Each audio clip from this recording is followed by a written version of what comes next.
Check Shri Radhe Radhe Shri Radhe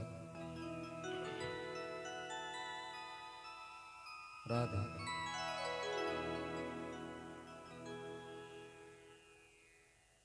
Shri Radhe Radhe Shri Radhe.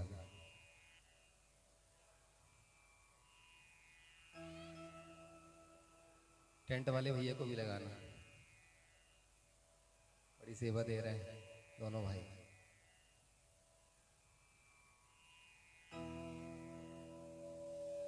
Hello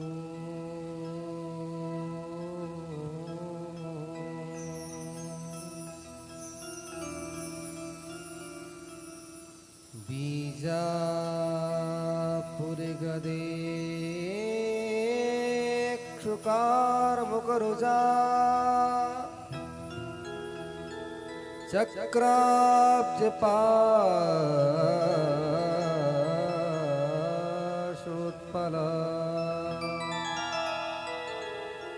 बृहग्रस्त विषाण रत्न कलश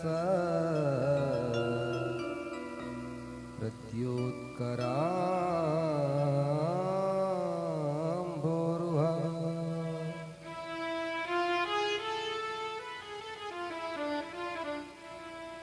ध्येयो वल्लभया सपत्नकरया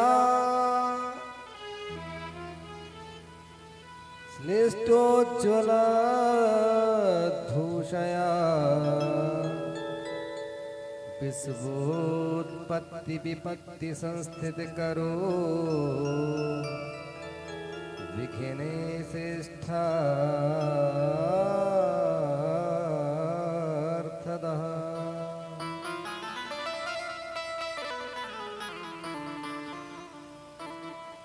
सिंदूरारुण विग्रह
विभूषित करा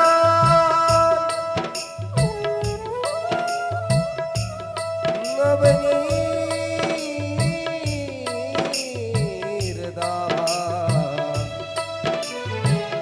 पीताम्बरा धरुण बिंब फला धरोष्ठा पूर्णेन्दु सुरंदना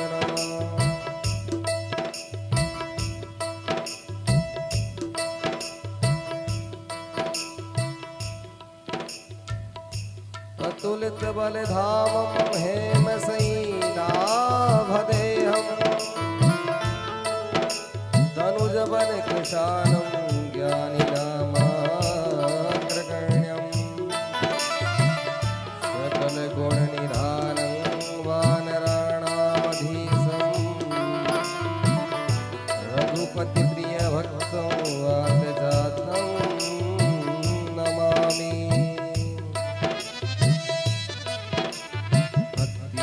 भगवंत गुरु चतुर नाम बपुए इनके पद वंदन किए नाशत विघ्न अनेक। गुरुर्ब्रह्मा गुरुर्विष्णु गुरुर्देवो महेश्वरा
परम मंगलमय परात्पर अखिलेश्वर कारण करुणा वरुणालय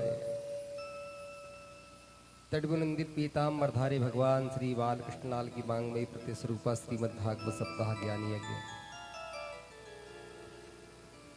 में पधारे आगंतुक श्रोता बंधु, मातृशक्ति, बड़े बुजुर्ग, प्यारे बच्चे, मध्य भारत के जाने माने संगीतज्ञ जिनकी कोकिल अविरल धारा के द्वारा कंठे सुधा वसति सा भगवत जना नाम, माँ सरस्वती ही जिनके कंठ पर सदैव विद्यमान रहती है। भाई अलकेश पटेल जी, मेरे लाडले प्रियेश नागले जी और भाई गोपी तबला में बहुत ही सुरम्य और सुमधुर आप के कर्ण सुधा तक रसपान कराने हेतु जो नारदों से पधारे हमारे गोलू भैया, सहारे डीजे साउंड। बड़े ही पवित्र मास माघ का महीना, बसंत पर्व का महोत्सव, और जिसमें यज्ञ भी है, जप भी है, तप भी है, कथा भी है। आइए आज से सप्तम दिवस पर्यंत इस दिव्य कथा का गायन और श्रवण करेंगे। श्रद्धा और भक्ति के साथ प्रभु विद्यमान होने जा रहे हैं। हमारे मध्यस्थ भगवान राधा कृष्ण जी, श्री हनुमंतलाल जी और भगवान श्याम सदाशिव की प्राण प्रतिष्ठा का आयोजन होने जा रहा है। ये अवसर दुर्लभ है, इसलिए प्रतिदिन, आज तो खैर चूंकि कथा का प्रथम दिवस है, शोभा यात्रा इत्यादि में और पंचांग पूजन अभी आरंभ हुआ है, तो आइए कथा में प्रवेश करें। उससे अवगाहन से पूर्व मन और वाणी को पवित्र करने हेतु अपने करतल ध्वनि के द्वारा सहयोग करते हुए भगवत नाम संकीर्तन करेंगे। शरीर की शुद्धि दो प्रकार की बताई हुई है। एक शुद्धि होती है बाहर से, उसको बाह्य शुद्धि बोलते हैं। हमारा शरीर मिट्टी, जल, साबुन से, राख से पवित्र हो जाता है। अद्रिगात्राणि शुद्ध्यन्ति मना सत्येन शुद्ध्यति, विद्यात्मभ्याम भूतात्मा और बुद्धि ज्ञानेन शुद्ध्यति। अर्ध शरीर जिस प्रकार मिट्टी, जल, साबुन इत्यादि से हम पवित्र कर लेते हैं, लेकिन जो भीतर की शुद्धि होती है वह भगवत नाम से ही होती है। इसलिए बड़े ही आनंद के साथ, मस्ती के साथ झूमते हुए मेरे साथ गाएंगे क्या? जय राधे राधे गोविंद गोविंद राधे राधे राधे गोविंद गोविंद राधे, श्री राधे राधे गोविंद गोविंद राधे राधे राधे गोविंद गोविंद राधे, जय राधे राधे गोविंद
धर्म की जय हो। अधर्म का नाश हो। प्राणियों में सद्भावना हो। विश्व का कल्याण हो। गौ माता की जय हो। गो हत्या बंद हो। सत्य सनातन धर्म की जय। भागवत महापुराण की जय हो। जगदम्बा मैया की जय हो। रेवा मैया की जय हो। गंगा मैया की जय हो। सरजू मैया की जय हो। काशी विश्वनाथ की जय हो। हर हर महादेव। जय जय श्री राधे श्याम।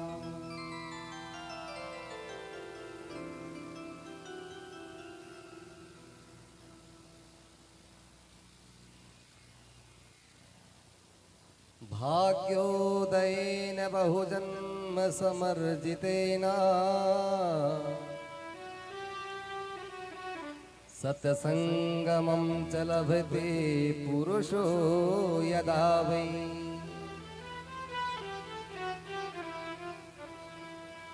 बड़ा ही दिव्य पावन पुराण को हम श्रवण करने जा रहे हैं। इस पुराण को श्रवण करने से पूर्व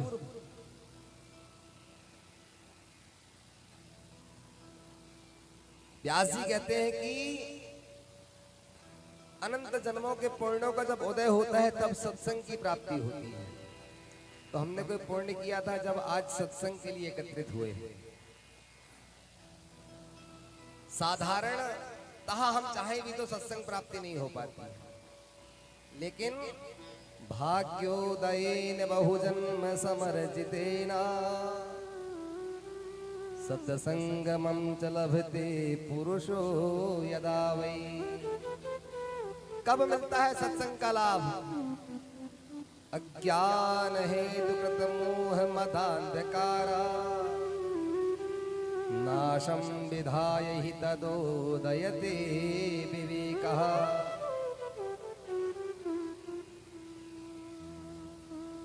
जब अंधकार हट जाता है तो प्रकाश आ जाता है।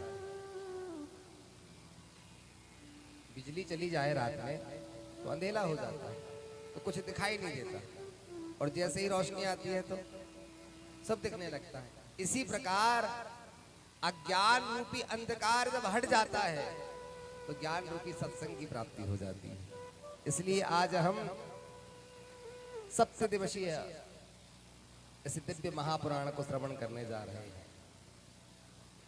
इसका नाम ही है भागवत। 4 अक्षर हैं।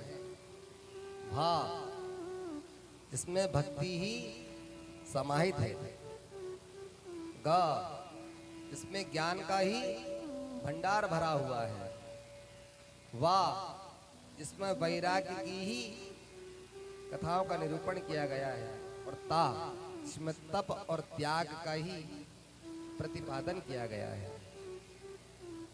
भाति सर्वेषु वेदेषु गतिर्यस्य दुरत्यया वरिष्ठा सर्वशास्त्रेषु तत्वं परम योगिना। जिसे भांति भांति के लोग जानते हैं अथवा जानना चाहते हैं, ऐसी भागवत जो सभी शास्त्रों में वरिष्ठ मानी गई है, बड़ी मानी गई है, और योगियों को जो परम तप है, जिसकी गति दुस्तर है। क्या है बोले महाराज इस भागवत में? वेद व्यास जी ने 18,000 श्लोकों वाला यह दिव्य ग्रंथ का निरूपण किया। 12 स्कंद और 335 अध्याय इसमें बनाए, और इसका जो श्रद्धा से पाठ और पठन श्रवण कर लेता है, मुक्तिम ददातु सह, बोले वह मोक्ष को प्राप्त हो जाता है। इसलिए कथा में आना चाहिए, कथा को सुनना चाहिए। एक गांव में एक सेठ रहते थे तो वे कंजूस, 2 रुपए का दान ना करे। तो पत्नी ने कहा कि कम से कम पड़ोस में कथा हो रही भागवत, वही सुनाओ। एक दिन कहा, उसने टाल दिया। दूसरे दिन पत्नी ने पुनः याद दिलाया, आज चले जाओ। तो कहा जब तक ये नहीं जाऊंगी तब तक रोज किटकिट करेगी। तो कहा चले ही जाता हूं। और सेठ जी आए और खंबा पकड़ करके बैठ गए। तो पंडित जी कथा सुना रहे थे, महाराज आइए बैठिए। वे आए और आकर के बैठ गए। और जैसे खंबा पकड़ करके बैठे तो घर में बच्चे तो सोने देते नहीं है। तो कहा ये सबसे बढ़िया सोने का स्थान मिला हुआ है, खर्राटे मार के सो। पूरी कथा हो गई। जब फट्टी उठाने वाले भाई साहब पहुंचे और उन्होंने कहा महाराज उठिए। अरे कहा कथा पूरी हो गई? बोले हाँ कथा तो पूरी हो गई है, कथा पूरी हो गई। हाँ बोले आप प्रसाद लेते जाइए, हम घर जाएंगे तो पत्नी को प्रमाण तो देना पड़ेगा सही में कथा में गए थे। बोले हाँ ये देखो चिरंजी का प्रसाद लेके आए। घर पहुंचे पत्नी ने कहा कि सुने कथा? बोले हाँ हमने कथा सुने। क्या सुना कथा में? बोले आइए बैठिए जाइए। पत्नी ने कहा बस इतना ही सुने, इसके बाद और कुछ नहीं मिला सुनने को? ने कहा सुनाया तो उन्होंने बहुत है, लेकिन ये हाँ बोले ये मंत्र है आपके लिए, आज की कथा का ये मंत्र है, इनको विसार मत देना, याद रखना, इनका जाप करो। भोजन किया। अब नींद काहे को आए? जो आदमी 3 घंटे पंडाल में सो जाएगा। अब पत्नी ने कही कि हम तो दिन भर काम करे, कमर में दर्द हो रहा, सो रहे, बत्ती बंद करके आप तो जाप करो। वो हॉल में बैठ करके लाइट बंद करके जप रहा था। आइए बैठिए जाइए, आइए बैठिए जाइए। इतने में घुसा एक खिड़की से चोर। कौन घुसा? चोर। इसने कहा आइए बैठ। चोर को लगा कि ओहो हम तुमको पहचान लिया और हम नामी पटेल की लड़का है, गुप्त रूप से चोरी कर। इसने पहचान लिया और बैठने को कह रहा है। कदाचित यदि कल इसने गांव वालों को बता दिया, बदनामी होगी कि नहीं होगी? तो जितना दिन भर से चोरी किया हुआ धन था उसके पास में सब उसके चरणों में लाके रख दिया। और कुछ कहता तो वो जाप तो कर ही रहा था। बोले जाइए। वो खिड़की से इस तरह भागा महाराज, 1 मिनट नहीं रुका। उसे लगा कि पैर के पास में क्या आ गया। खिड़की के पास से आवाज क्यों आई? उसने बत्ती चालू, बिजली जलाया, जलाते देखा तो पैर के पास में सोना पैसा रखा हुआ था, जवाहरात रखे हुए थे। पत्नी को जगाया, ओहो देखो हमारे घर में चोरी होने वाली थी। पत्नी ने जाकर के लॉकर खोला, देखा जो कत्यो सब रखा हुआ था।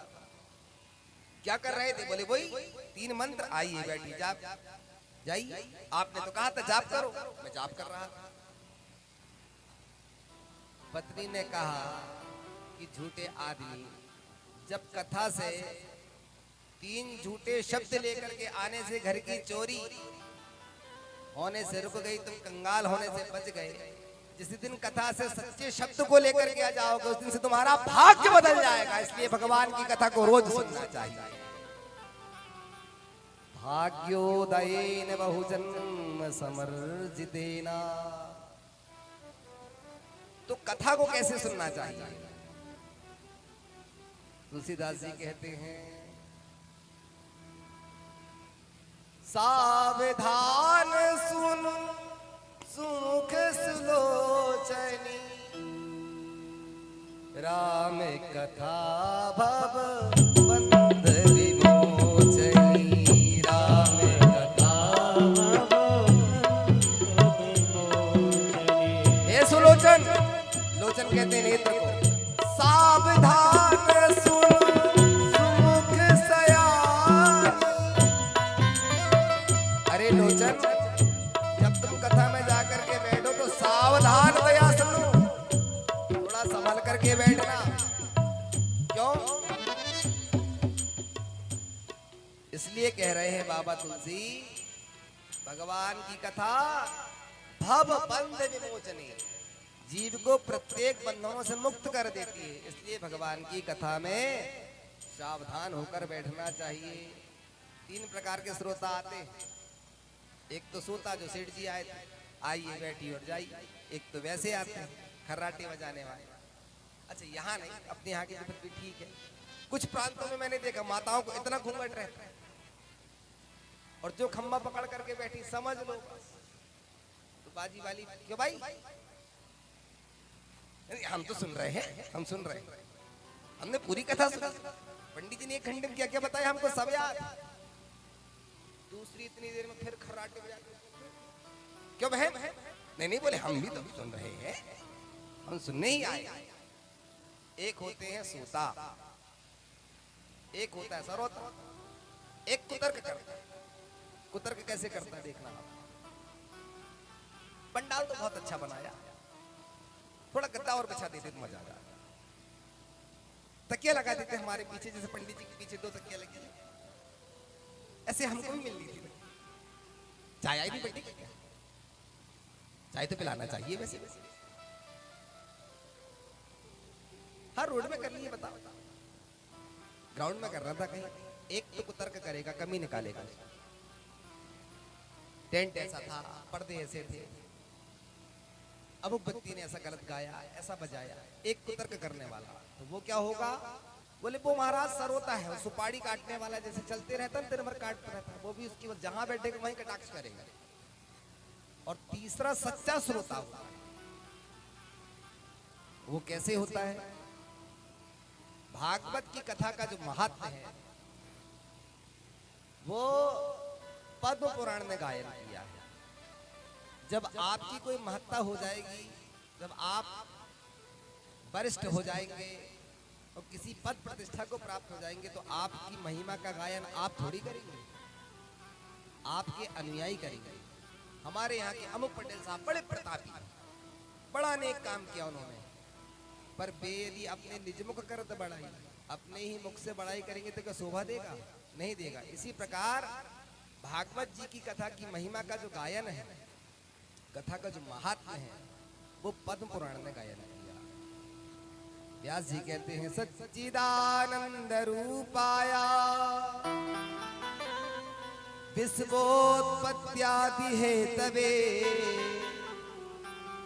तापत्रय विनाशाय श्री कृष्णाय वयं नमः। भगवान के स्वरूप का वर्णन। भगवान कैसे हैं? बोले सतघन चितघन आनंद स्वरूप हैं। भगवान सत्य स्वरूप है, चित प्रकाश स्वरूप और आनंद को प्रदान करने वाले हैं। अच्छा आपने देखा होगा सच का उल्टा शब्द क्या है? झूठ। अमीर का गरीब, दिन का रात। आनंद एक ऐसा शब्द है, नहीं तो डिक्शनरी में जाके चेक करना, हमको तो नहीं मिला, आप लोग करना। आनंद का कोई उल्टा शब्द होता ही नहीं, विलोम शब्द बना ही नहीं। भगवान का जो तीसरा स्वरूप है वो आनंद स्वरूप है। किसी ने कहा कि निरानंद, तो बोला निरा तो आपने आगे लगाया है, आनंद तो ज्यों का त्यों। परमानंद, परम तो आपने आगे लगाया है, आनंद को पीछे जैसे का वैसा ही है। ब्रह्मानंद, तो ब्रह्मा आपने आगे लगाया, पीछे तो आनंद ज्यों का त्यों। आनंद शब्द का कोई विलोम शब्द नहीं है। इसी प्रकार भगवान सत्य स्वरूप है, प्रकाश स्वरूप है और आनंद स्वरूप है। तुलसीदास जी इसी को कहते हैं जाको रहे सदा नंदा, जाको रहे सदा नंदा, जाको रहे सदा आनंदा, जाको रहे सदा आनंदा, बाको नाम सच्चिदानंदा,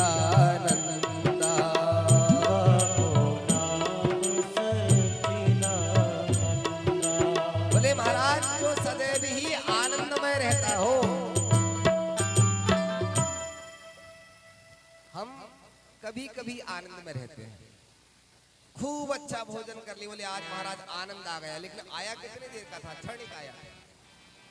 लेकिन जो निरंतर ही रहता हो, सदैव रहता हो, 24 घंटे आनंद में रहता हो, वो केवल परमात्मा है। इसलिए परमात्मा का तीसरा जो स्वरूप है वो आनंद स्वरूप है। क्या करते हैं? तापत्रय विनाशाय, 3 प्रकार के ताप होते हैं,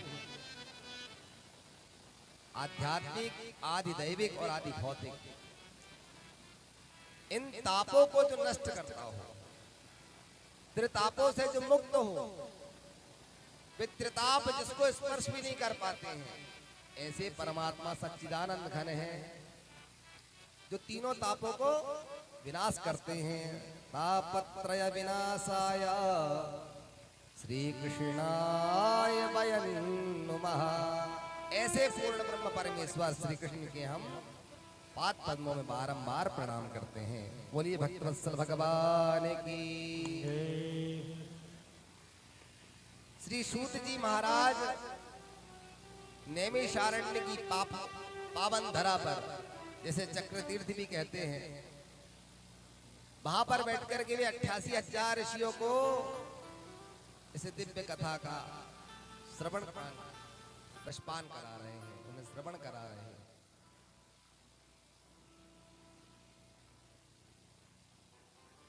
जब सूत जी महाराज आए विशाल सभा में, क्योंकि श्रोता समुदाय की जो संख्या थी वो 1 2 4 तो थी नहीं, 88,000 सौनकादिक, और उनके सामने एक 20 वर्ष का बालक आया जिनका नाम हुआ सूत जी महाराज।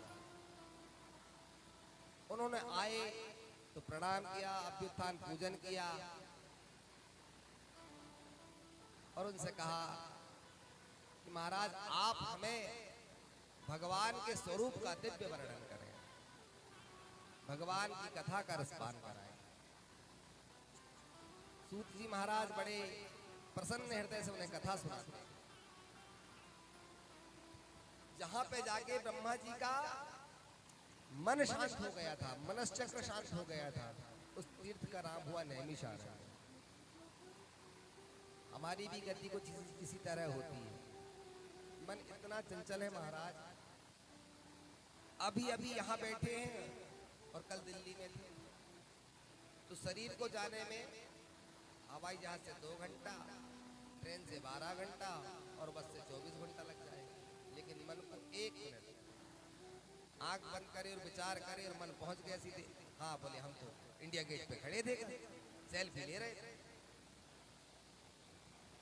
मन को ही साधना है। भगवान गीता में अर्जुन से कहते हैं, हे अर्जुन चंचल में ही मना कृष्ण, मन अति चंचल होता है, इसलिए उसे सावधान पूर्वक। वो सावधान कैसे होगा? तुलसीदास जी रोज कथा सुनाते, रोज। एक दिन घोर बारिश हुई, बरसात का समय था, कोई श्रोता नहीं पहुंच पाया। बाबा तुलसी ने देखा कि बाढ़ चल रही है, कोई श्रोता नहीं आया, लेकिन कथा तो सुनाना है और श्रोता चाहिए। आज कोई नहीं आया, कथा पंडाल सूना पड़ा था। बाबा तुलसी ने अपने मनी राम जी को ही कथा सुनाना आरंभ कर दिया। मन को पाइयन के ही गति पतित पावन, राम भज सुन सठ मना, राम भज सुन सठ मना, पाइयन के ही गति पतित पावन।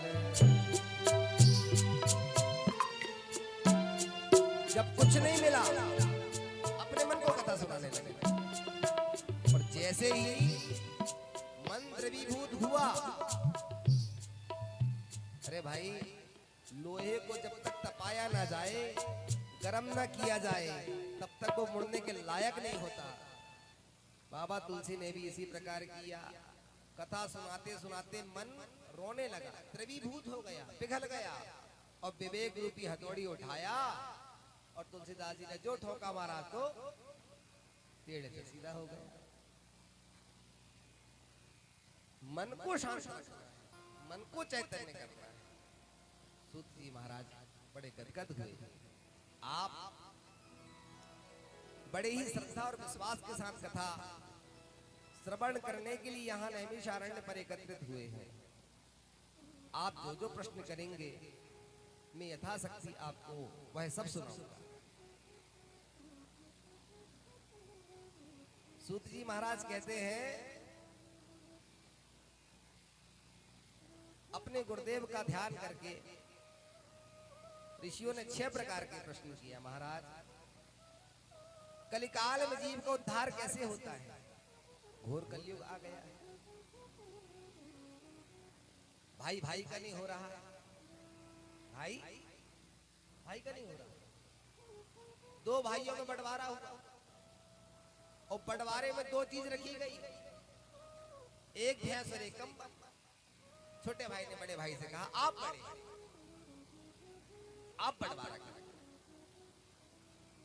बड़े ने कहा नहीं नहीं आप पहले आप।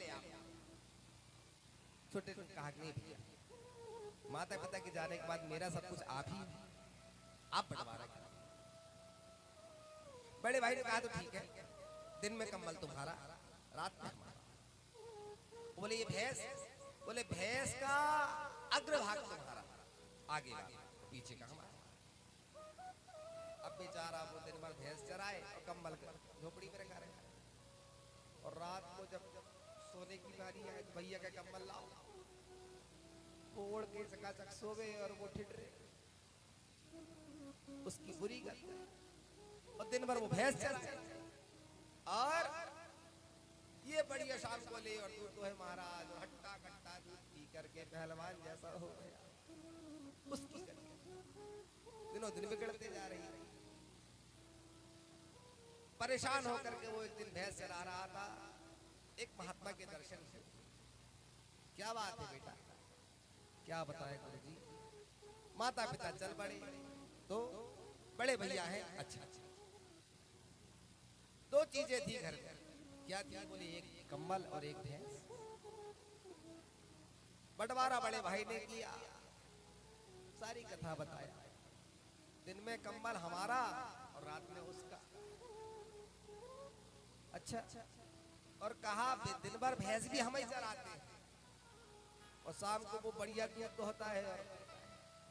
अब बढ़िया जब से 25 किलो वजन बढ़ा उसका, थोड़ा बहुत भी नहीं। गुरुजी बोले युक्ति हम बताए देते हैं। बोले बताइए। आज शाम को जब वो तुमसे कंबल मांगे, तुम भगोने में उसे गीला कर देना और गीला निकाल करके देना। ऐसा कोई हिस्सा होता है? बड़े भाई ने कंबल मांगा, उसने गीला किया, निकाल करके दे दिया। बोले ये क्या है? बोले हमारा कंबल है, दिन में हम कुछ करें, रात में तुम कुछ करो, सुखाओ और ओढ़ो और फेंको। अब बोले जब वो भैंस धोने के लिए बैठ जावे तो तुम डंडा लेकर के मुंह तरफ खड़े हो जाना, आगे का हिस्सा तो तुम्हारा है। अब वो भैंस धोए और वो डंडा दिखाए भैंस में, भैंस मारे लाल। अब बोले ये क्या कर रहे हो? बोले हमारा हिस्सा है, खबरदार, हम कुछ करें, डंडा मारे चाहे मुक्का मारे। ये धर्म की भाई भाइयों में ये स्नेह रह गया। इसलिए महाराज घोर कलिकाल आ गया है, आपस में प्रेम नहीं रह गया।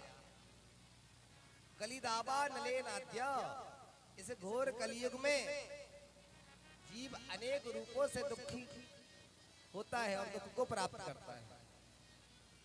उसका मुक्त होने के कोई उपाय बताइए आप। भगवान अपनी लीला संवरण करने के लिए जब आते हैं और जब लीला पूरी हो जाती है तो अंत में भी जब चले जाते हैं तो धर्म किसकी शरण में जाता है? धर्मः किम शरणं गतः, धर्म किसकी शरण में चला जाता है? सबई पुंसाम परो धर्मः,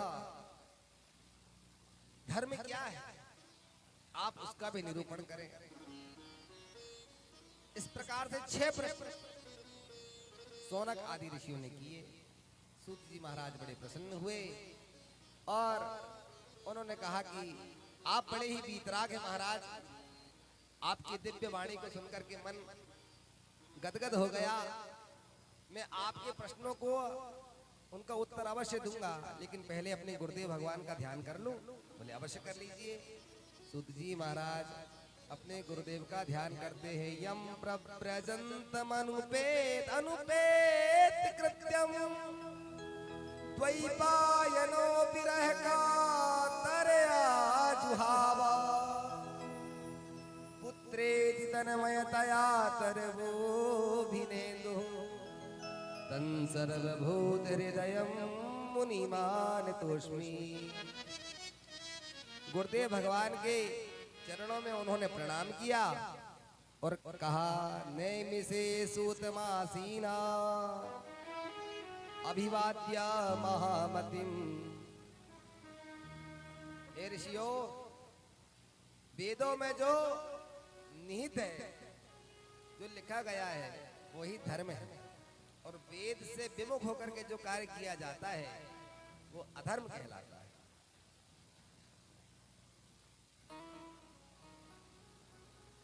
एक समय की बात, भगवान के परम भक्त हुए महाराज श्री नारद जी, उन्हें ऐसा लगा कि स्वर्ग आदि लोकों में तो मैंने बहुत भ्रमण किया है, क्यों ना हो मैं पृथ्वी लोक पर जाऊं। और इस मृत्यु लोक पर वे आए। अनेकों जगह में उन्होंने तीर्थाटन किया, भ्रमण किया। हरिक्षेत्रम कुरुक्षेत्रम श्रीरंगम सेतु बंधनम, अनेकों तीर्थों में भ्रमण किया। मन की शांति के लिए वे खोज करने चल पड़े थे कि कहीं मन को शांति मिल जाए। लेकिन महाराज अनेकों तीर्थों में घूमते घूमते अनेकों शहर गुजर गए, शांति नहीं मिली। और जैसे वे मथुरा प्रदेश पर पहुंचे तो क्या देखते हैं कि एक 16 वर्ष की युवती तो 60 वर्ष के पुरुषों के लिए रो रही है। युवती की आयु कितनी? 16। घटते जठरे माता तरुणी तनिया बुभऊ, वो तरुणी है और वे जठर हो गए हैं, बूढ़े हो गए हैं।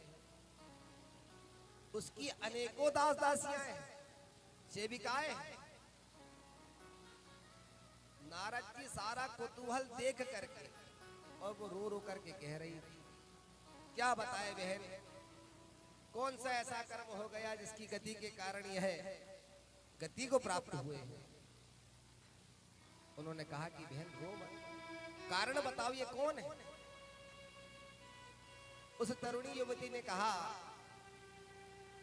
ये मेरे ही पुत्र हैं, ज्ञान वैराग्य ना मानो। आपके पुत्र हैं, आप तो 16 वर्ष की दिखाई देती हैं और ये 60 वर्ष के दिखाई देते हैं। तो उसने कहा कि मेरा नाम भक्ति है और मेरे तो पुत्र हैं ज्ञान और वैराग्य। उत्पन्ना द्रविणेशाहम वृद्धिम कर्णाटके गता क्वचित क्वचिन महाराष्ट्रे गुर्जरे जीर्णतांगता। मैं द्रविड़ देश में उत्पन्न हुई, कर्नाटक जब मैं आई वहां पर मैं पली बड़ी। गुजरात पहुंची तो गुजरात पहुंचते ही मेरा शरीर जीर्ण हो गया और इनका भी शरीर जीर्ण हो गया, मेरे बालकों का। अब बीमारियां तो अनेक प्रकार की आती हैं, अभी कोरोना आया हुआ था। तो कली के मुख का ग्रास तो अनेक जीव बना हुआ है, लेकिन वो है किसी न किसी माध्यम से वहां पहुंच जाता है। काल रूपी अजगर के सभी ग्रास बनते हैं, जाना सबको है, ये बात तो सुनिश्चित है।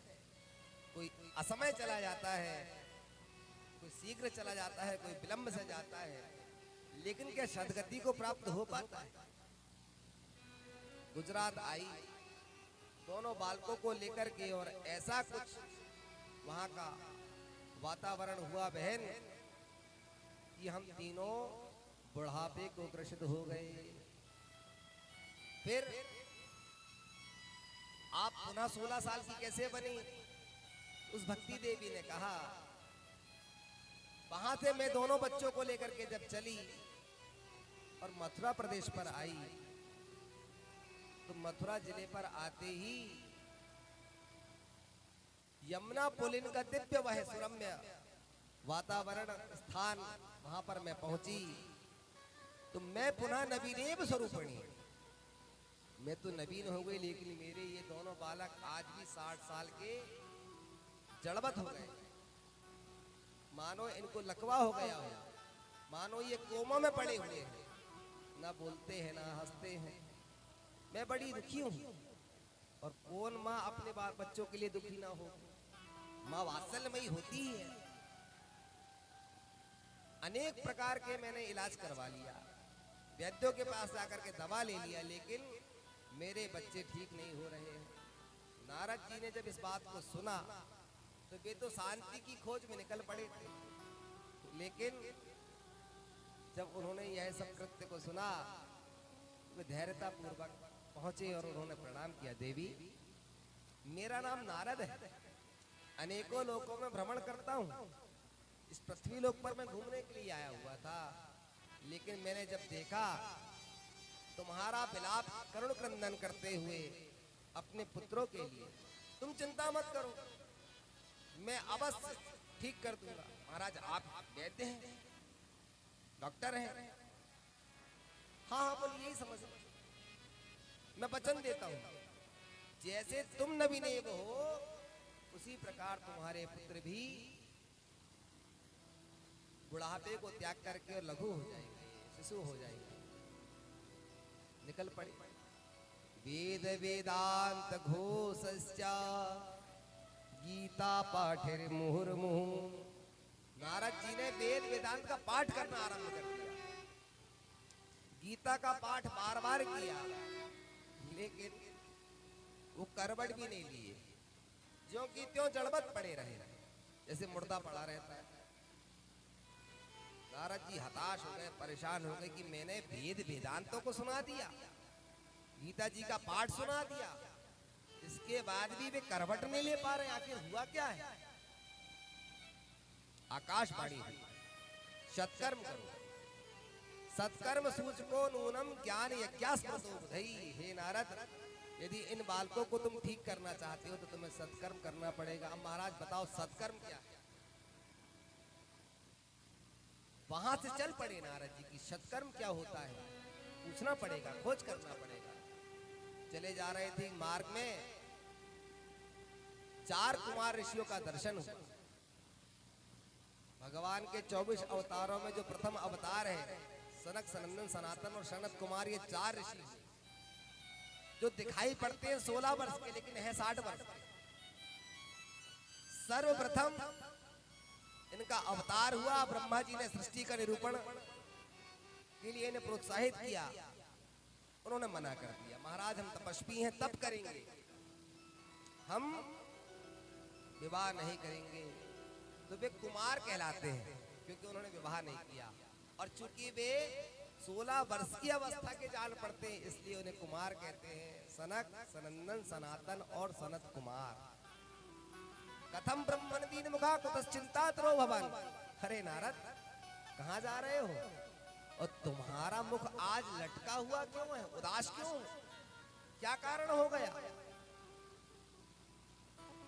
नारद जी ने सारी कथा बताई। महाराज, आया था हरि भजन को, हाँ, शांति की खोज में निकल पड़ा था, और यहां जब देखा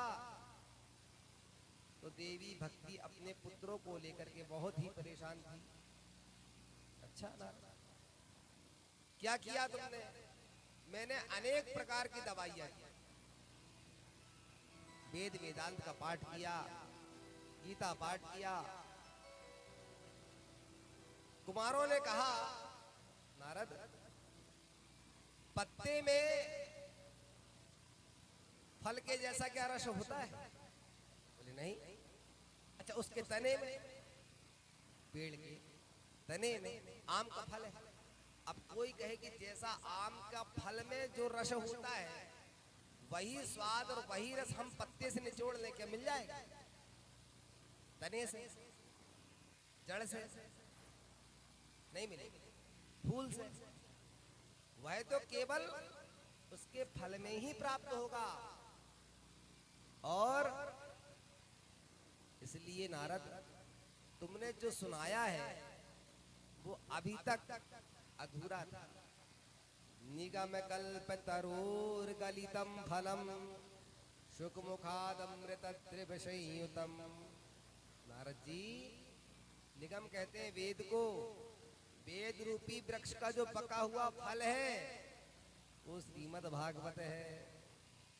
इसलिए वेद वेदांत को मत सुनाइए, आप एक बार उन्हें श्रीमद् भागवत की कथा श्रवण कराइए। महाराज, इससे क्या होगा?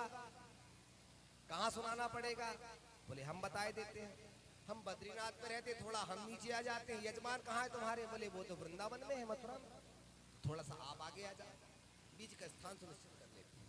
दिव्य मुहूर्त निकाला गया। हरिद्वार में आनंद नामक वन में गंगा के तट पर बैठ करके और शौनक आदि ऋषियों ने, नारद जी महाराज बैठे आसन पर।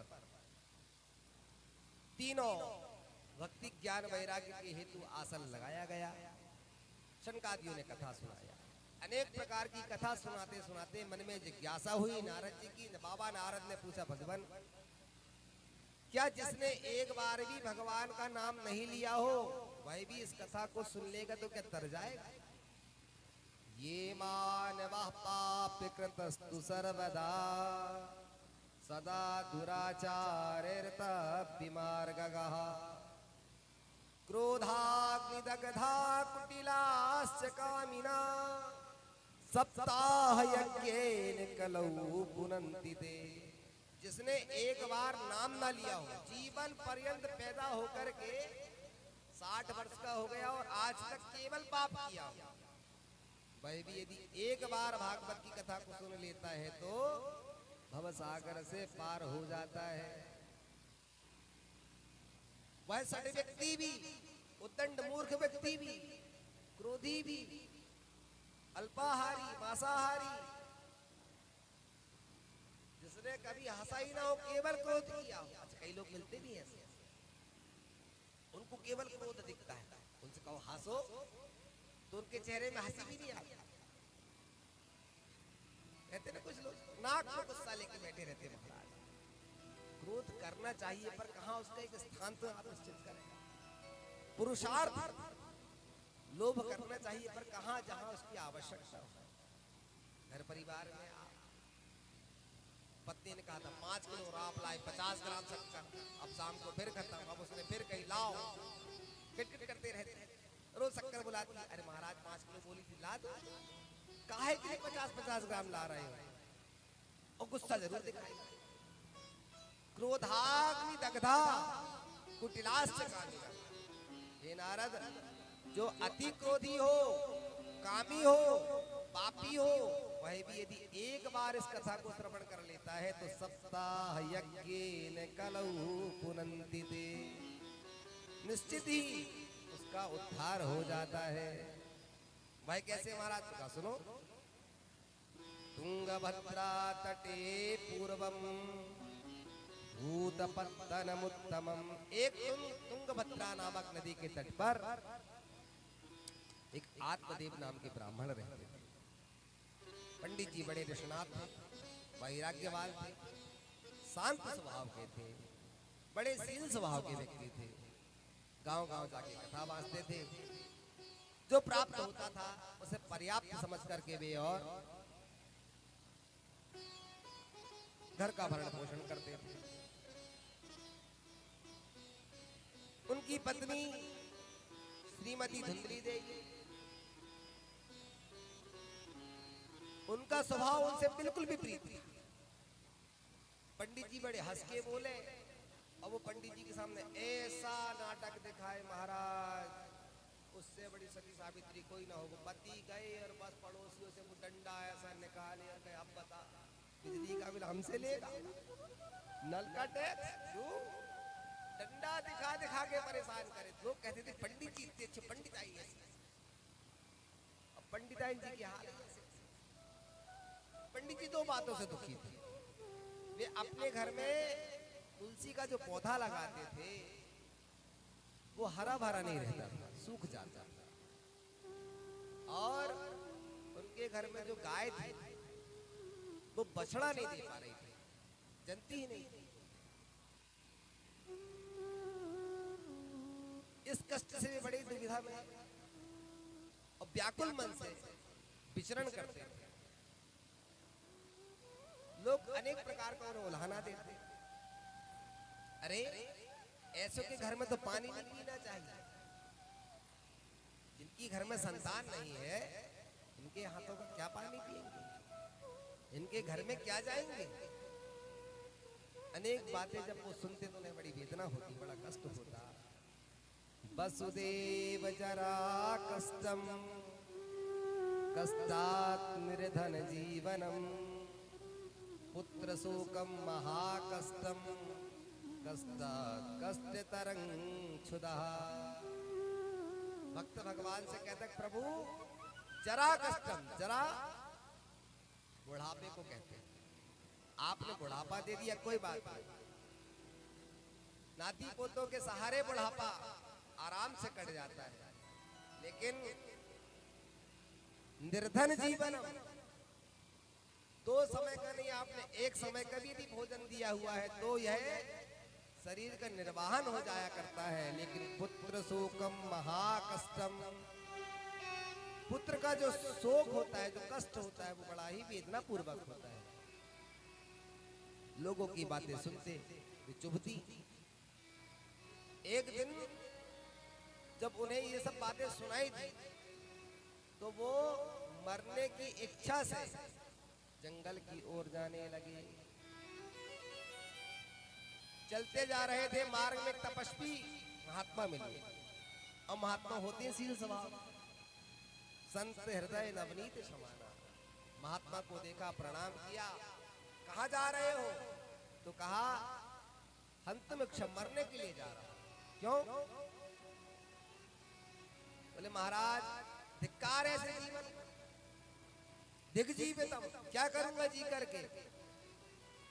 परिवार में सब कुछ है, अन्न है, धन है, वस्त्र है, लेकिन संतान नहीं है, पुत्र का सुख प्राप्त नहीं है, क्या करूंगा जी करके?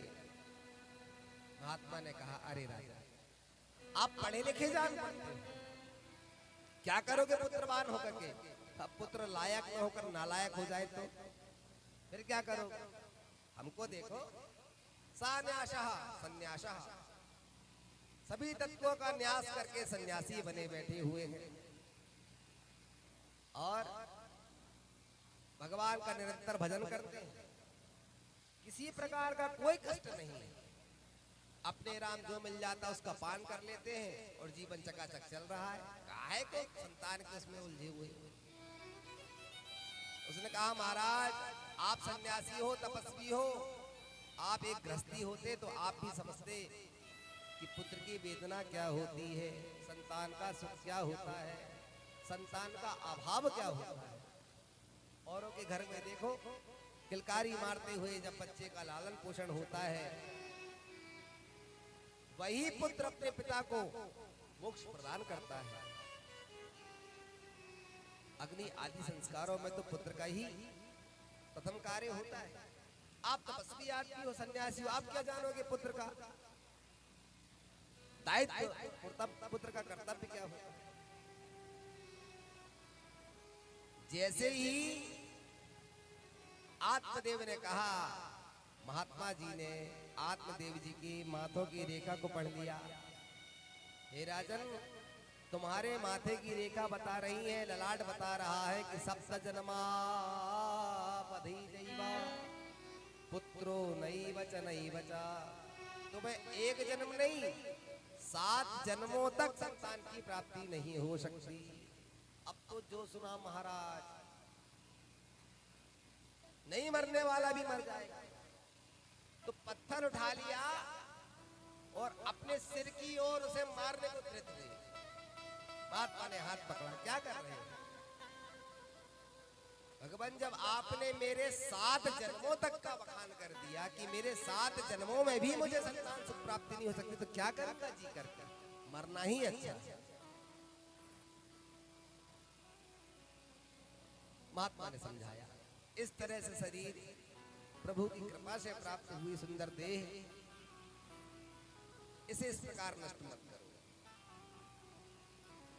आत्मदेव जी ने चरणों में प्रणाम किया, कहा महाराज जब आप 7 जन्मों तक का आगे का बखान कर सकते हैं तो हे दयालु तपस्वी, आप कृपा का प्रसाद भी मुझे प्रदान कर सकते हैं। मैं आपके शरण में आया हुआ हूं, कृपा करके ऐसा कुछ चमत्कार करिए कि मैं पिता बन जाऊं, मेरे घर में भी एक पुत्र संतान उत्पन्न हो जाए। महात्मा प्रसन्न हो गए, झोली से एक फल निकाला, ये ले जाओ, अपनी पत्नी को ले जाकर के खिला देना, नवम मास में तुम्हारे यहाँ सुंदर संतान उत्पन्न होगी। आत्मदेव जी ने जैसे ही फल को प्राप्त किया, जो सुना बार बार प्रणाम करने लगे। महात्मा ने खूब आशीर्वाद दिया। अब तो दौड़े दौड़े आनंद हृदय से गदगद होते हुए चले आए। देखो भगवान के नाम का ही मात्र एक सहारा होता है साधुओं के पास। आत्मदेव जी के पास कुछ नहीं था, प्रेम पूर्वक उन्होंने निवेदन किया, महात्मा प्रसन्न हुए, एक फल दे दिया। दौड़े दौड़े आए, सिद्धि हो, क्या हो गया महाराज, कथा में खूब पैसा मिला, खूब दक्षिणा मिली। नहीं, बोले दक्षिणा की बात नहीं, इधर आओ। ये क्या है? तो आम है। नहीं, आम तो है पर साधारण नहीं है। फल है लेकिन कोई साधारण फल नहीं है। तो इसका पान करते ही और हमें पुत्र की प्राप्ति हो जाएगी। ओहो महाराज, ऐसा फल है? अच्छा, मुझे लगा बाजार से खरीद के लाए हो। नहीं, देवी लाता तो फिर किलो 2 किलो लाता। इस फल को आप कल ग्रहण कर लेना। ठीक है महाराज, कल स्नान करके सुंदर वस्त्र धारण करके भगवान का भजन करके अवश्य ही पालूंगी। आत्मदेव जी तो गदगद हृदय से अपने कार्य करने के लिए चले गए।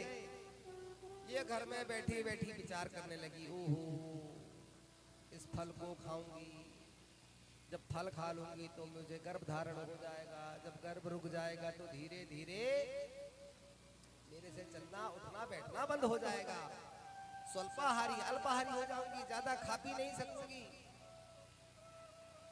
कार्य नहीं कर सकूंगी घर का। जब घर का काम नहीं करूंगी तो काम वाली लगानी पड़ेगी, और काम वाली जब आएगी तो वो छोटू रोज कुछ न कुछ दवा कर रोज ले जाएगी, और मैं 4 पाई में पड़ी आधा घर का सामान ले चलेगी 2 महीने।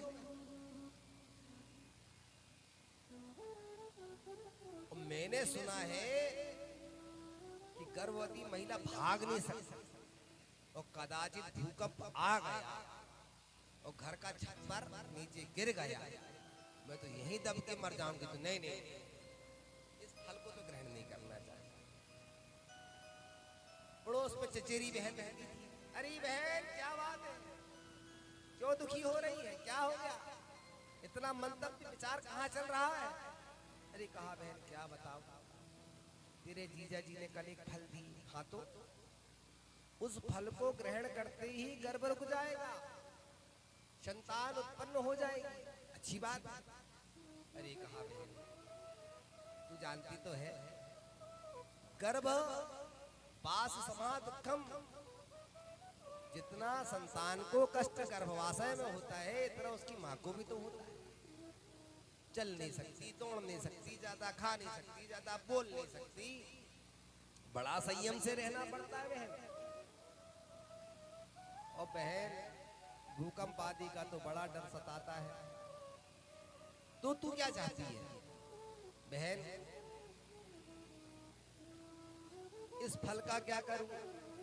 तो कहा एक काम कर, एक युक्ति है, मुझे 3रा महीना चल रहा है, मेरे पंडित जी की 3 संतान हो चुकी है, 4था होना चाहिए, ये तो अचानक से रुक गया। तो तू झूठ मूठ का कपड़ा लपेट ले जा, नवम मास में जैसी संतान होगी तो मैं तुझे दे दूंगी, तू थोड़े से पैसे मुझे दे देना, तो मैं ले जाकर काम हो जाएगा, बात यहाँ दबी रहेगी। और इस फल को बोले, इस फल को जो तुम्हारे घर में 5 गाय है, उस गाय को खिला दे। अच्छा देख लेंगे, आम ही तो है, आम हो ना हो जाएगा। ऐसे तो तपस्वी और झोला छाप रोज घूम रहे हैं। ठीक है बहन, ये भी सही कह रही है। तो उस पके हुए फल को उन्होंने अपनी गौ माता को खिला दिया और स्वयं धुंधली देवी ने रोज प्रतिदिन 1-1 मीटर कपड़े को बढ़ाना शुरू कर दिया। वाह महाराज, बढ़िया स्वस्थ हूँ, आराम लग रहा है। 7वां महीना चलने लगा, 8वां लग गया, 9वां मास आ गया। उधर जैसे ही हुआ, रातों रात बच्चा यहाँ ट्रांसफर हो गया। सेविका उठ जाकर कहा, महाराज बधाई हो, बधाई हो। क्या हुआ? तो 1 महीना पूर्व गाय ने एक बछड़े को जन्म दिया। सर्वांग सुंदर पुत्र वह, कनक प्रभव। उसके जो कान थे वो केवल गौ के समान थे। जो गाय से उत्पन्न हुआ, पर शरीर जो था वो पुरुष का ही था। गोकर्ण जी बड़े प्रसन्न हुए, उन्होंने उसका नामकरण किया गौकर्ण। आत्मदेव जी बड़े गदगद हुए। भगवान जब देता है तो छप्पर फाड़ के देता है। 1 महीना बीता और धुंधली देवी ने कहा कि महाराज बधाई हो आपको। क्या हुआ? बिटिया आई है क्या? नहीं महाराज, बेटा ही हुआ है, आपकी वंश की वृद्धि करेगा। अरे वाह, मैं गदगद हो गया। मेरे से बड़ा कोई भाग्यवान नहीं है देवी। एक पुत्र नहीं था, भगवान ने 2-2 दे दिया। एक गौ माता से आ गया, एक अपना स्वयं का औरस पुत्र हो गया। आनंद का पारावार, जो कुछ था पंडित जी लुटाने लगे। धुंधली देवी बोली, अरे आराम से महाराज, इतना इतना मुट्ठा मुट्ठा लुटाओगे तो सब खत्म हो जाएगा। बड़ी पूजा पाठ मेहनत करी तब आपने कमाया है। पंडित जी बोले, भाई आप पाठ में दो, बड़ा प्रसन्न मन है। बुलाया, जात कर्म नामकरण संस्कार करने लगे। बड़े पुत्र का तो नाम गोकर्ण रख दिया, छोटे का नाम जैसे करने वाले थे। धुंधली बोली, महाराज रुकिए। क्यों? अरे भाई, 9 महीने मैंने कष्ट झेला, मैंने नियम संयम किया, मैंने परहेज किया, गुलाब जामुन रसगुल्ला नहीं खाया, गूजा पपड़िया नहीं खाया। डॉक्टर ने कहा था खट्टी चीजें मत खाना, इमली की चटनी मत खाना। तो नाम भी तो मैं ही रखूंगी, मेरा पुत्र है, मैंने उसे जन्म दी हूं। अरे क्या बात है, जैसे मैं नाम रखूं वैसे आप रखो। माता पिता दोनों का सम अधिकार होता है संतान पर। तो धुंधली देवी कहती है, मेरा नाम जिस प्रकार धुंधली है, मेरे पुत्र का नाम भी धुंधकारी होगा। गोकर्णो पंडितो ज्ञानी, धुंधकारी नामता। एक का नाम गोकर्ण रख दिया, दूसरे का नाम धुंधकारी रख दिया। सनई सनई दोनों बच्चे बढ़ने लगे। गोकर्ण जी तो बड़े होकर के पंडित और ज्ञानी हुए। आत्मदेव जी बड़े नैष्ठिक रूप से अपने कार्य करने लगे, सत्कर्म में लग गए, अपना पूजन पाठ भजन करते। लेकिन धुंधली को अपने छोटे बेटे से ज्यादा ही लाड़ प्यार। वो चोरी करके आए थे, छिपा बताई। एक दिन महाराज ऐसा आया कि बहुत बड़ा चोर हो गया, शराब पीने लगा। पंडित जी को बाहर से खबर तो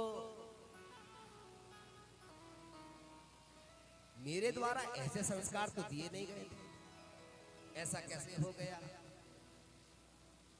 जिस घर में अभक्ष कभी आता नहीं है, आज यहाँ पर अपनी औरत संतान मदिरा का पान करके आ रही है।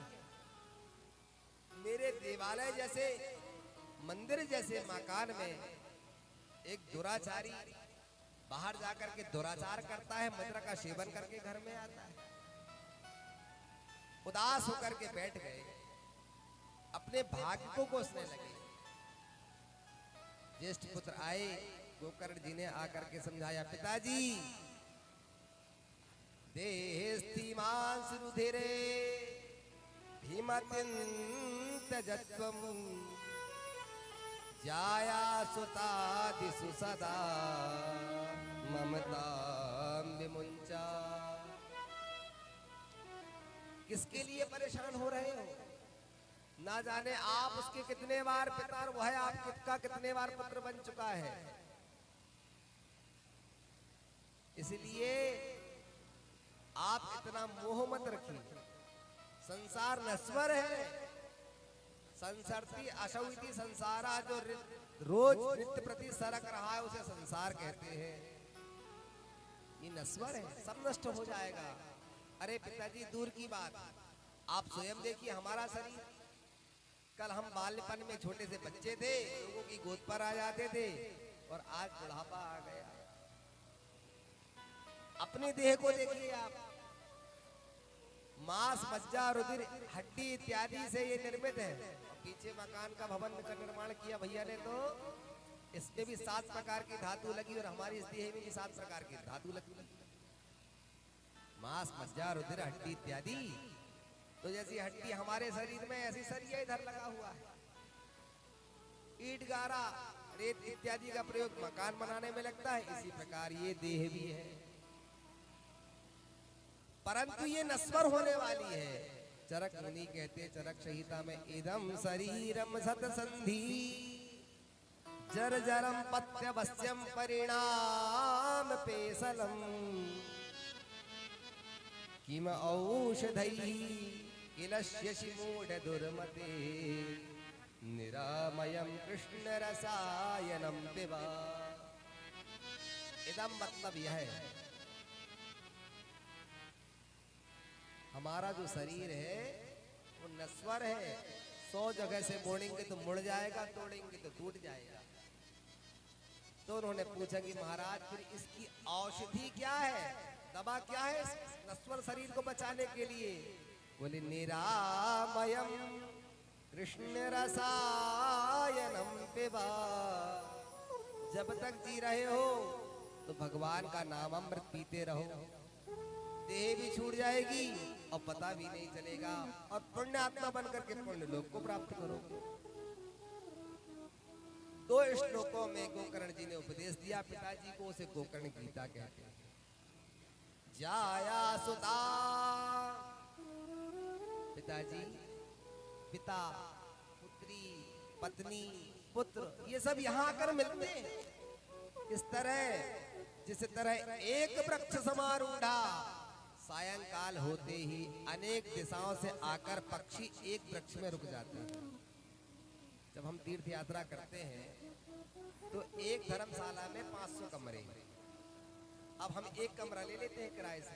हाँ, कैसे दिए? 200 रुपये, ठीक, रात भर के लिए। उस कमरे के बाकी जो शेष 499 कमरे हैं, उनमें भी तो यात्री रुके हैं।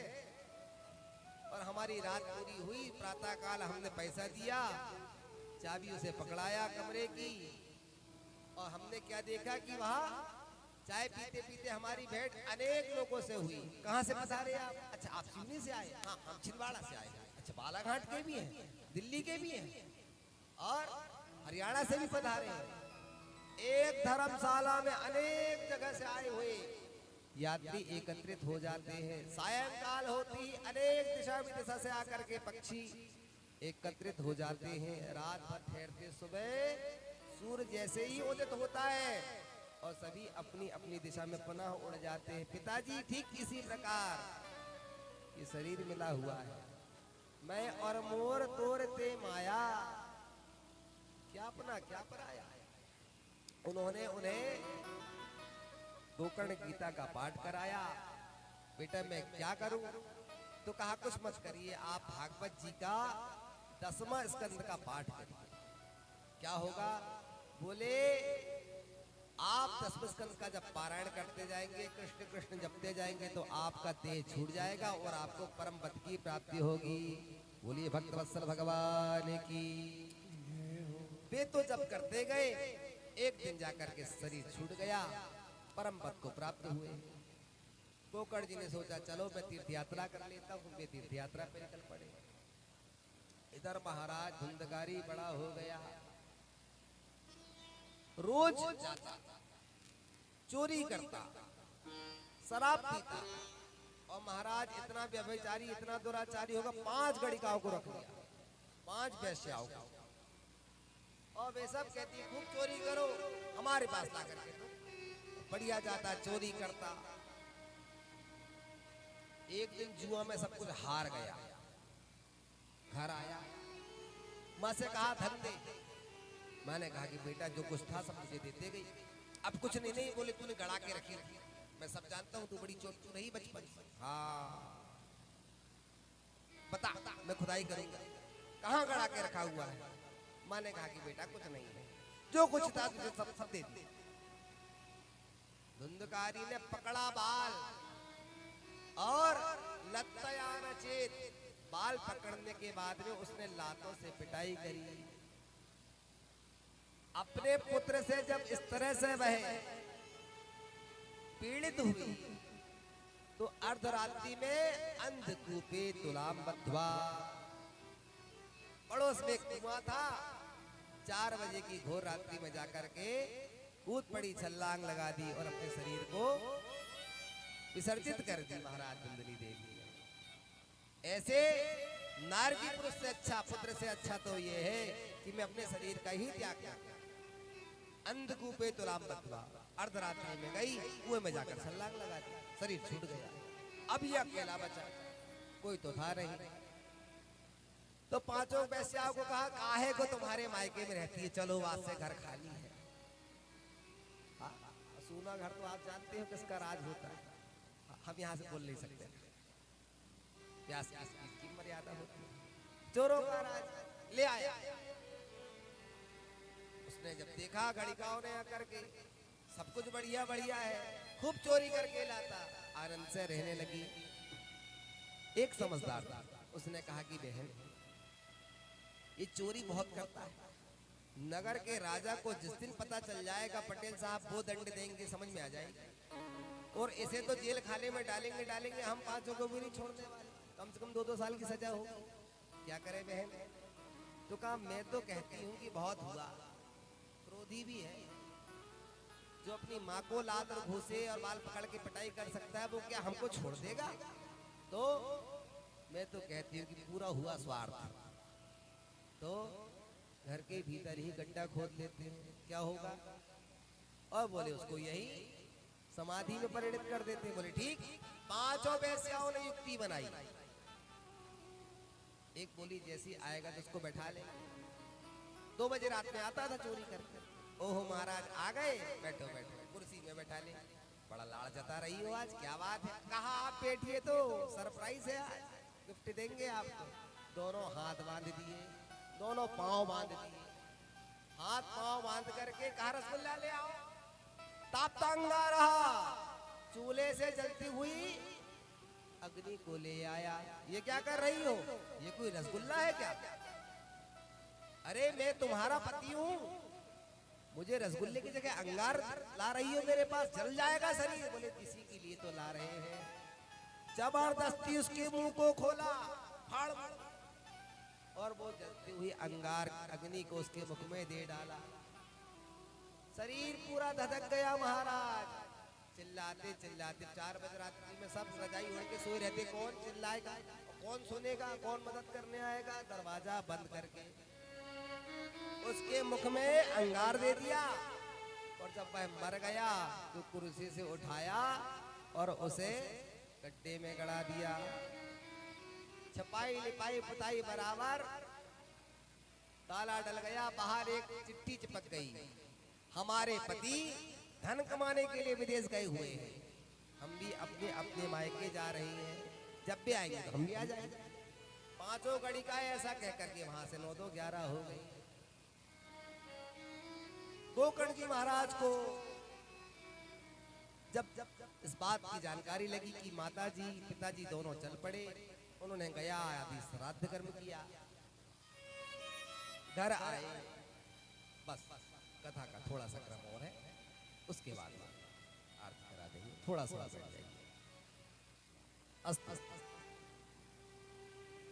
रात्रि में जैसे गोकर्ण जी महाराज पहुंचे, आए, एक चारपाई पर लेटे हुए थे, और वे क्या देखते हैं कि एक क्षण में एक भैंसा उनके सामने प्रकट हुआ, और 1 मिनट के बाद में वही रूप बदल लेता है। गोकर्ण जी ने कहा भैया कौन हो? कभी भैंसा बनते हो, कभी अजगर बनते हो कौन? उसने कहा महाराज मैं आपका भैया हूं, मेरे भाई हो, लेकिन मुझे दिखाई नहीं दे रहे हो, तुम तो रूप बदल रहे हो।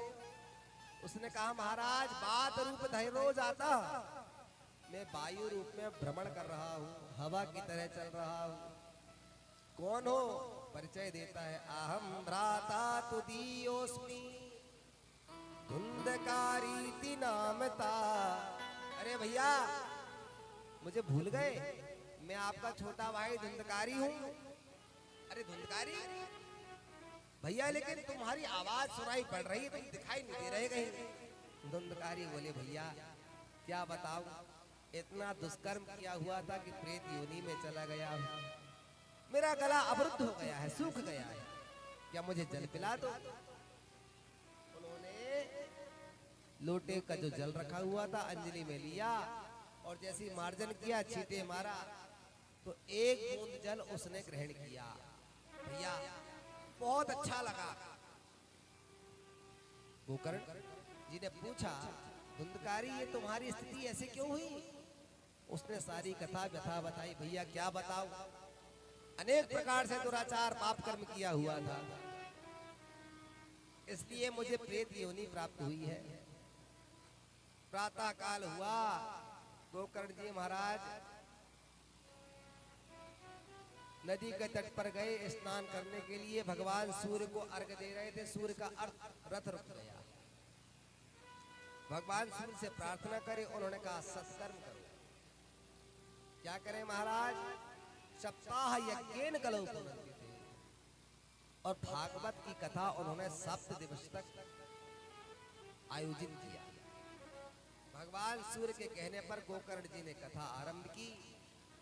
सारी समाज आई, देवता आए, मनुष्य आए, गंधर्व आए, किन्नर आए, यक्ष आए, नाग आए, महिला आई, पुरुष आए, सभी के अपने अपने वर्ग बने हुए थे, समूह बने हुए थे, पुरुष वर्ग, महिला वर्ग, बच्चे अलग, प्रेत वर्ग का कोई आदमी नहीं था। तो ये कहाँ चला गया? एक पूरा बांस 7 ग्रंथि का, 7 गांठ का एक बांस वहां पर बंधा हुआ था।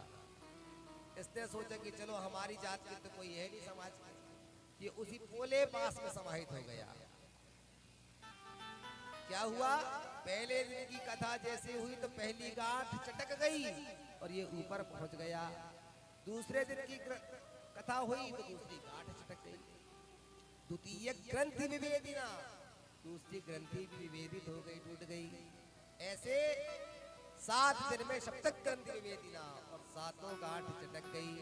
दिव्य रूप धरो जाता पीतांबर हरायुधा, उसी सप्त ग्रंथि के पास से दिव्य रूप पुरुष उत्पन्न हुआ, पीतांबर वस्त्र धारण ये हुए और प्रार्थना करने लगा, भैया धन्य हो, धन्य हो, धन्य हो। कौन हो आप?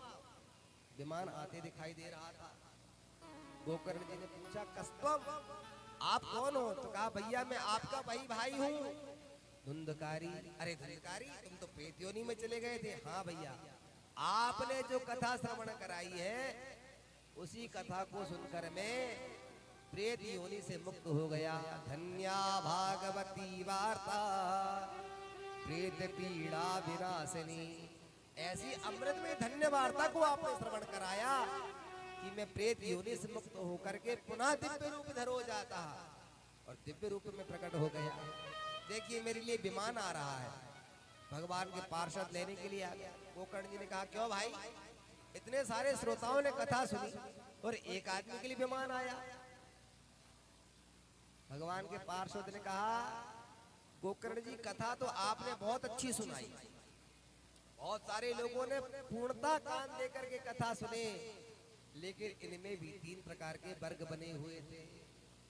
कुछ सो रहे थे, उन्हें सोता कहते हैं, कुछ कुतर्क कर रहे थे, उन्हें सरोता कहते हैं, और एक आपका भाई जिसका कोई वर्ग नहीं था, जिसका कोई समूह नहीं था, उसके बाद भी प्रेत योनि का वह प्रेत एक बांस के छिद्र में समाहित हो गया और आप देखिए सच्चा श्रोता बन करके आज वह मुक्त गति को प्राप्त हुआ। इसलिए ऐसे श्रोताओं को आज हम भगवत धाम ले जाने के लिए आए हुए हैं। गोकर्ण जी ने कहा वो तो ठीक है, लेकिन ये सारे श्रोता कब जाएंगे? तो कहा अयोध्या वासिना सर्वे। जिस प्रकार भगवान राम अपने सपरिकर को लेकर के और वैकुंठ धाम पधारे थे, ठीक इसी प्रकार आप पुनः कथा करिएगा, भगवान स्वयं आपको लेने के लिए आएंगे। और गोकर्ण जी ने पुनः कथा करी, स्वयं सारे श्रोताओं को लेने के लिए भगवान स्वयं पधारे। विमान आए, सभी अपने अपने स्थान को चले गए। हे नारद जी, इस प्रकार से एक बार भी जो व्यक्ति इस कथा को सुन लेता है, वो पापी हो, दुराचारी हो, पतित हो, उन पतितों को भी ये कथा पावन कर देती है। इतना कहते ही नारद जी महाराज बड़े गदगद हो गए। पीछे से क्या देखते हैं? दो शब्द सुनाई दे रहे थे, जय हो जय हो, जय शब्दा नमः शब्दा। और जय घोष करते हुए भक्ति देवी वृंदावन से अपने दोनों पुत्रों के साथ चली आ रही थी। क्या कह रही थी? श्री कृष्ण गोविंद हरे मुरारी, हे नाथ नारायण वासुदेवा।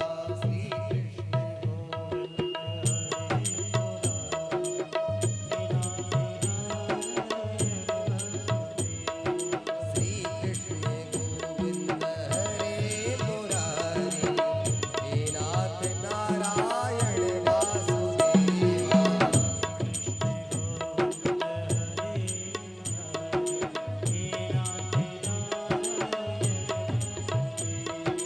हे नाथ नारायण वासुदेवा,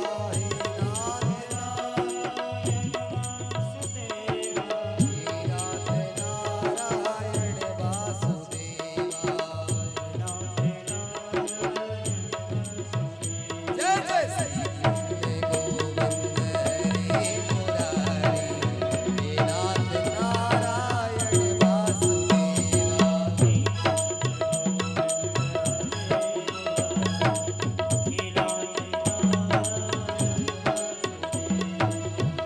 जैसे ही सुना श्री कृष्ण गोविंद हरे मुरारे, नाथेति नामानि मुहुर्मुहुः, बार बार भगवान के नाम का कीर्तन करते हुए भक्ति देवी आ पहुंची अपने दोनों पुत्रों को लेकर के। इतना ही जैसे सुना, भगवान ने अपना लोक का त्याग कर दिया। महाराज जी ने बोले, भगवान भी बोले, हाँ निज लोकम परित्यज्य। पीछे देखो नारद, भगवान अपने चतुर्भुज रूप में चले आ रहे थे। उनके पीछे से देखा प्रहलाद ताड़धारी, प्रहलाद जी महाराज चले आ रहे हैं। उनके पीछे ध्रुव जी महाराज मंजीरा बजाते हुए, प्रहलाद जी ताली बजाते हुए चले आ रहे थे। और पीछे से अर्जुन ने महाराज माल कोस राग छेड़ दिया, और माल कोस में जैसी आलाप लिया, श्री अर्जुन ने मंजीरा बजाने लगे। सभी जय घोष करने लगे। क्या कहते हैं? श्री कृष्ण गोविंद हरे मुरारी, हे नाथ नारायण वासुदेवा।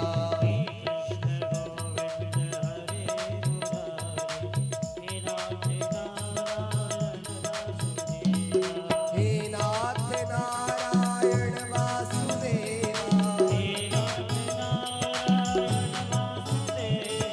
हे नाथ नारायण वासुदेवा।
और सभी नृत्य करने लगे, नाच नाच कर कह रहे थे, श्री कृष्ण गोविंद हरे मुरारी, हे नाथ नारायण वासुदेवा।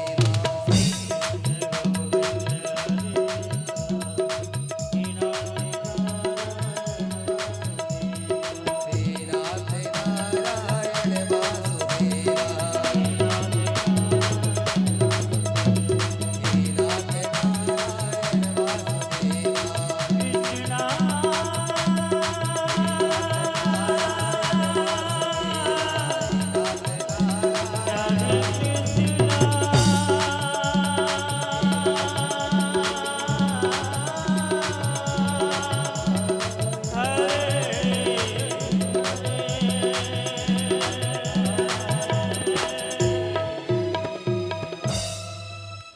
बोलिए भक्तवत्सल भगवान की।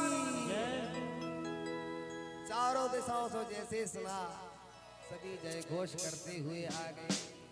भक्तिर नृत्यति अत्र च, महाराज वो भक्ति देवी झूमते हुए गाते हुए अपने दोनों पुत्रों के साथ चली आई।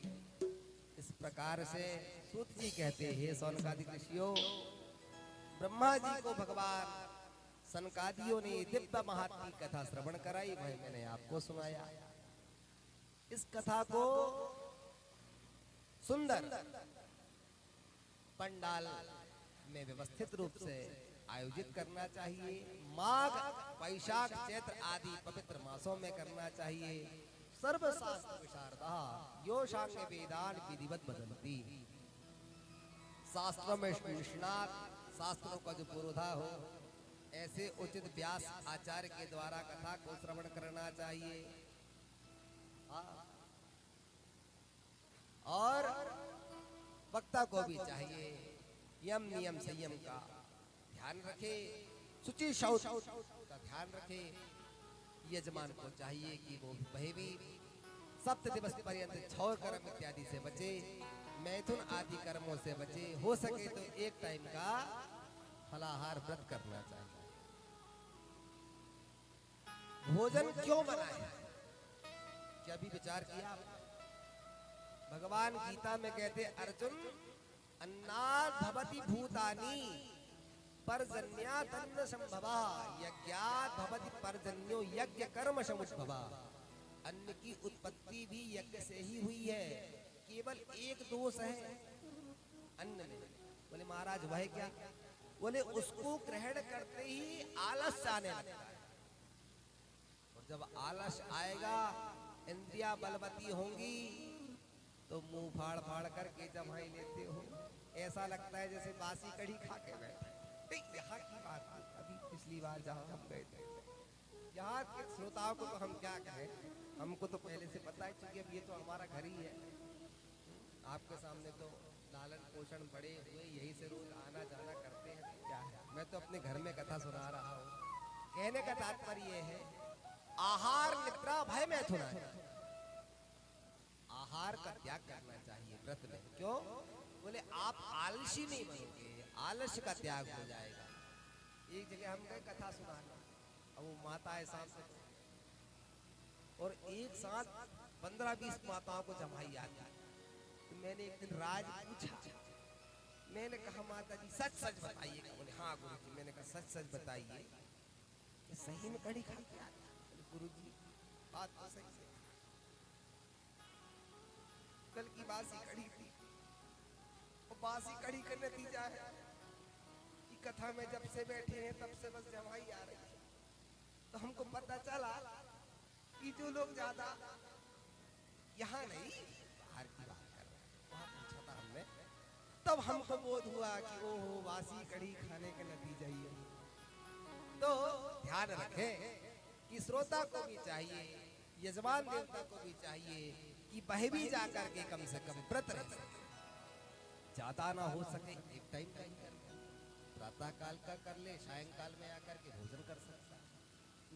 नहीं हो सामर्थ्य तो भोजन भी कर सकता है, लेकिन कथा सुनने से पूर्व उसे स्नान करना पड़ेगा। भोजन करे, भोजन के बाद पुनः नहा ले, और नहा करके कोई ऐसा भी असमर्थवान व्यक्ति हो जिसके घर में उसकी पदार्थ की व्यवस्था ना हो वो लचका पीकर भी कथा सुन सकता है महाराज, दलिया खाकर भी कथा सुन सकता है। बस उसके भीतर श्रद्धा और भक्ति होनी चाहिए।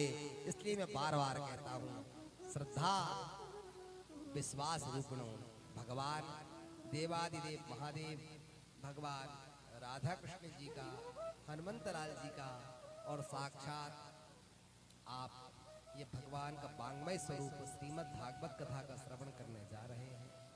ऐसा सुअवसर बार बार प्राप्त नहीं होता है। बड़ी मुश्किल से लोग कथा करा पाते हैं, पंडाल लगा पाते हैं, आचार्य बुला पाते हैं, पूजन पाठ की व्यवस्था हो पाती है।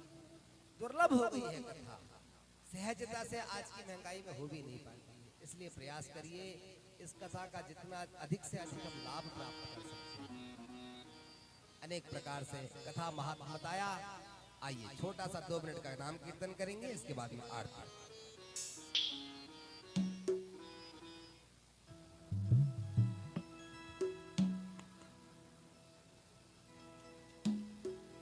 श्री राधे जय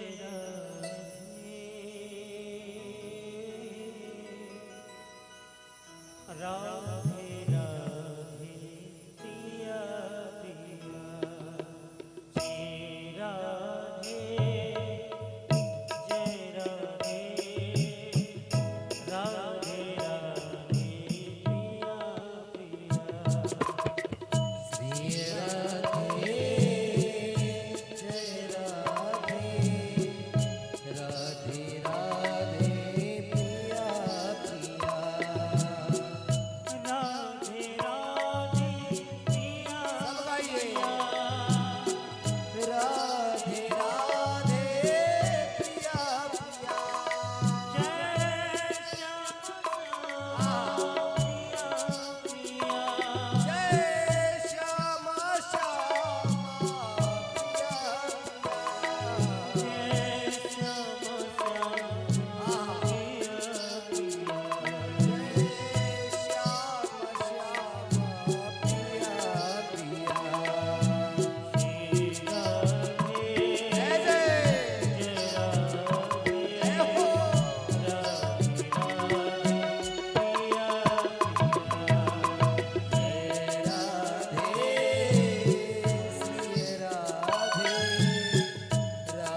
पूर्वक सभी अपने स्थान पर खड़े हो जाएंगे। आरती प्रज्वलित करिए, आरती का पूजन करिए और आइए आरती का गायन करते हैं। बड़े आर्त भाव से करेंगे। प्रभु दुख हर, दारिद्र्य हर, कष्ट हर, ऐसे सभी को हरण करने वाले हे पुराण पुरुषोत्तम भगवान, आप हमारे सभी कष्टों को दूर करें। आर्त भाव से कहने पर उसे आरती कहा गया है। जो दीपक दिखाया जाता है वो आरती है और जो गायन किया जाता है वो नीराजन है ना। इसलिए बड़े ही आर्त से, करुण पुकार से भगवान को मनाना है, उन्हें रिझाना है कि हम तो आपकी शरण में बैठे हैं ठाकुर, अब आप ही हमारी रक्षा करो। साजन च वर्ति संयुक्तम वंदिनायोजितम मया दीपम ग्रहाण देवेशा त्रैलोक्यतिमिरापहम्। अब दाहिने हाथ में सभी कार्यों में धर्म पत्नी को अपनी पति के दाहिने भाग पर ही बैठना चाहिए। दो जगह आसन बदलता है। यज्ञ में जब आचार्य का पूजन करते हैं और जब महाअभिषेक करते हैं तब ही मात्र दो जगह आसन बदला जाता है, और नहीं तो सारे पुण्य सुकृत कार्यों में पत्नी को हमेशा ध्यान रखो। भोजन करने वाले हाथ उसको दाहिना कहते हैं, राइट हैंड, इस पर ही खड़े रहना है। और बड़े शांत स्वभाव की जवान राजा रानी हमारे आई भगवान की प्रेम पूर्वक आरती करेंगे श्रद्धा भाव के साथ। श्री भागवत भगवान की है आरती, पापियों को पाप से है तारती। श्री भागवत भगवान की है आरती, पापियों को पाप से है तारती। श्री भागवत भगवान की है आरती, पापियों को पाप से है तारती। ये अमर ग्रंथ ये मोटी पंथ ये पंचम वेद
प्रतिष्ठिताभ्यो नमो नमः। योपां पुष्पं वेदा पुष्पवान् प्रजावान् पशुमान् भवति। य एवं वेद योपमायतनं वेद आयतनवान् भवति। अग्निर्वापामायतनं यो अग्निरायतनं वेद आयतनवान् भवति। पुराण पुरुषोत्तमायै नमो नमः। मंत्रपुष्पांजलिं समर्पयामि। बोलिए भक्तवत्सल भगवान की जय हो, श्रीमद्भागवत महापुराण की जय हो। थोड़ा जोर से लगाएंगे, कंजूसी कोई नहीं करेगा। वीडियो चल रहा है, सबके चेहरे के देख करके हम भी मुट्ठा मुट्ठा प्रसाद बंटवाएंगे पक्का।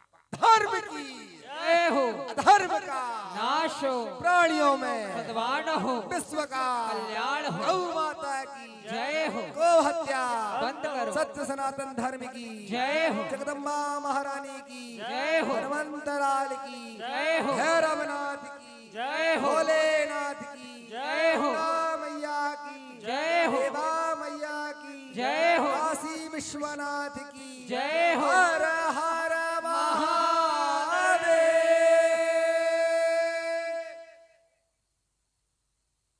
तो काल पुनः 2 बजे से 5 बजे तक आप सभी हम आपसे यही प्रार्थना करेंगे और आपसे यही अपेक्षा भी रखेंगे कि आप हमसे पहले कथा पंडाल में आएंगे, क्योंकि श्रोता विद्यार्थी की तरह होते हैं और आचार्य शिक्षक की तरह होते हैं। जिस प्रकार क्लास में गुरुजी बाद में आते हैं और स्टूडेंट पहले पहुंच जाते हैं, इसी तरह आप लोगों से निवेदन है कि हमसे पहले आप यहाँ पहुंच जाना।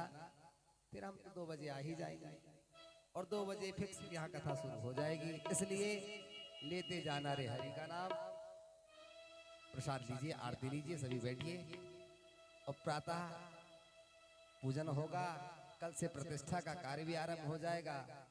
आदरणीय बड़े ही वीतराग पुरुष हमारे क्यों भैया उजागर सिंह जी पटेल साहब के द्वारा भगवान राधा कृष्ण जी की दिव्य प्रतिमा परिवार में कुछ कारणवश सूतक पातक की स्थिति बन गई, तो वे यहाँ उपस्थित नहीं हो पा रहे हैं। लेकिन आपके द्वारा जो महान कार्य यहाँ पर किया गया, बहन क्या बताया थे नाम उनका, दीदी का रुक्मणी जी बाई जो हैं, बहन जी के द्वारा भगवान दिव्य शाम सदाशिव नर्मदेश्वर महादेव यहाँ पर लाए हुए हैं, उनके द्वारा प्रदत्त हैं। और स्वयं हमारे भोले भाले शांत स्वरूपा इस यज्ञ के यजमान भोजराज जी के द्वारा हनुमंत लाल जी की प्रतिमा भी यहाँ पर मंदिर में स्थापित करने के लिए लाई हुई है। भगवान आप जैसे भक्तों को सदैव ही कलयुग में राजा की तरह आपको इतना सक्षम बनावे और इसी तरह आप धर्म और पुण्य का कार्य करें। है बहुतों के पास लेकिन उदारता नहीं, और हमें पता चला कि इतने जिज्ञासु हैं कि एक मूर्ति रखने की अभिलाषा थी, पता चला कि लेने गए तो 3-3 ठाकुर लेकर के आ गए। पटेल साहब गए तो उन्होंने कहा कि चलो राधा कृष्ण हमारे तरफ से, आपकी तरह से हनुमान जी महाराज, और बहन जी गई हुई थी, उनकी इच्छा थी कि मैं भगवान नर्मदेश्वर महादेव को यहाँ विराजमान करके हम सभी पुरवासी यहाँ पर उनकी आराधना करें। तो आप सभी के सहयोग से यह दिव्य यज्ञ यहाँ हो रहा है, आप सभी की पूर्ण सहभागिता से हो रहा है। इसलिए आप सभी का आना इस कथा में उतना ही अनिवार्य होगा जितनी ये 3 महत्वपूर्ण लोगों का मैंने नाम लिया है। इसलिए आप सभी के द्वारा ये यज्ञ आयोजित है, आप सभी को आना है, इसे पूर्ण करना है, इसे महान और अच्छा बनाना है, ये आपका कर्तव्य है। बाकी तो हम सेवा देने आए हैं, जो कुछ टूटा फूटा बनेगा आपको हृदय से गदगद करेंगे। आइए एक भजन सुनते हैं, जब तक आप प्रसाद आरती दीजिए।